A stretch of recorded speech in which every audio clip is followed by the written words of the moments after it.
America और चीन के बीच एक बार फिर तनाव बढ़ गया है। इस बार चीन ने दक्षिण चीन सागर में ओछी हरकत की है।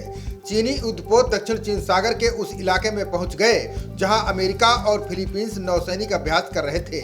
इसको लेकर अमेरिका ने चीन को सख्त चेतावनी दी है। जो बाइडेन और शी जिनपिंग के बीच सैन फ्रांसिस्को में मुलाकात के बाद दोनों के बीच संबंध सामान होने की उम्मीद जताई जा रही थी। फिलहाल नए घटनाक्रम के बाद ऐसा होता नजर नहीं आ रहा है। चीन की नई हरकत ने आग में घी डालने का काम किया है। पहली बार दोनों देशों की नौसेनाएं आमने सामने आ गईं। ये घटना उस समय हुई जब चीनी युद्धपोत दक्षिण चीन सागर के उस इलाके में पहुंच गए जहां अमेरिका और फिलीपींस युद्धाभ्यास कर रहे थे। चीन ने इसे नियमित अभ्यास बताया, वहीं अमेरिका ने इस पर तीखी प्रतिक्रिया दी है। अमेरिका ने साफ कहा कि चीन को विवादित इलाके से दूर रहना चाहिए। ये अंतर्राष्ट्रीय नियमों के खिलाफ है।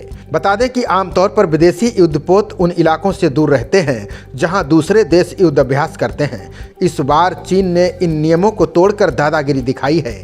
चीन दक्षिण चीन सागर के 90% से अधिक इलाकों पर अपना दावा करता है।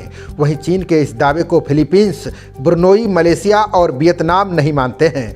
यही कारण है कि अमेरिका नेविगेशन की स्वतंत्रता के दावे के तहत नियमित रूप से अपना युद्धपोत इस इलाके में भेजता रहता है। गश्त का जिक्र करते हुए चीन की पीपुल्स लिबरेशन आर्मी यानी PLA ने सोशल मीडिया पोस्ट में कहा कि ये हमारे नियमित ऑपरेशन का हिस्सा है। इसका उद्देश्य PRC की संप्रभुता, सुरक्षा और समुद्री अधिकारों और हितों की दृढ़ता से रक्षा करना था।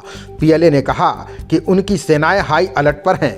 दक्षिण चीन सागर में गड़बड़ी पैदा करने वाली और फ्लैश पॉइंट बनाने वाली किसी भी सैन्य गतिविधि के बारे में पूरी तरह से जागरूक और तैयार हैं। ये बात अलग है कि चीनी सेना ने गश्त के सटीक स्थान या उसमें शामिल विमानों और युद्धपोतों के प्रकार के बारे में विस्तार से जानकारी नहीं दी। मनीला ने फिलीपींस अमेरिका अभ्यास में भाग लेने के लिए 4 नौसैनिक जहाज़ों को भेजा है। साथ ही मल्टीपर्पज और पनडुब्बी रोधी हेलीकॉप्टर दक्षिण चीन सागर में मौजूद हैं। यह 1 महीने से भी कम समय में अमेरिका का यह दूसरा सैन्य अभ्यास है। इस अभ्यास में अमेरिकी नौसेना ने 1 विमान वाहक पोत, 1 क्रूजर, 2 विध्वंसक और 1 मल्टी रोल फाइटर जेट तैनात किए हैं। ये युद्धाभ्यास चीन और फिलीपींस के बीच जारी तनाव के बीच हो रहा है। हाल ही में दोनों देशों के बीच दक्षिण चीन सागर के द्वीपों को लेकर टकराव काफ़ी ज़्यादा बढ़ गया है। चीन ने इस महीने की शुरुआत में फिलीपीन के सैन्य प्रमुख को ले जा रहे एक जहाज को टक्कर मार दी थी। पिछले हफ्ते चीनी विदेश मंत्री वांग यी ने फिलीपींस को सीधी चेतावनी दी थी।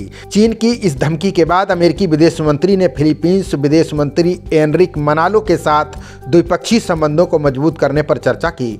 फिलीपींस ने अमेरिका को अपने देश में 2 नए सैन्य अड्डों के इस्तेमाल की भी इजाज़त दी है। इससे चीन को और ज़्यादा मिर्ची लगी। चीन शुरू से ही फिलीपींस के साथ अमेरिका के रक्षा संबंधों का विरोध करता रहा है। अब चीन के इस कदम ने दोनों देशों के बीच चल रहे तनाव को और बढ़ाने का काम किया है। खबरों का सिलसिला जारी रहेगा। देखते रहिए जनप्रवाद। नमस्कार।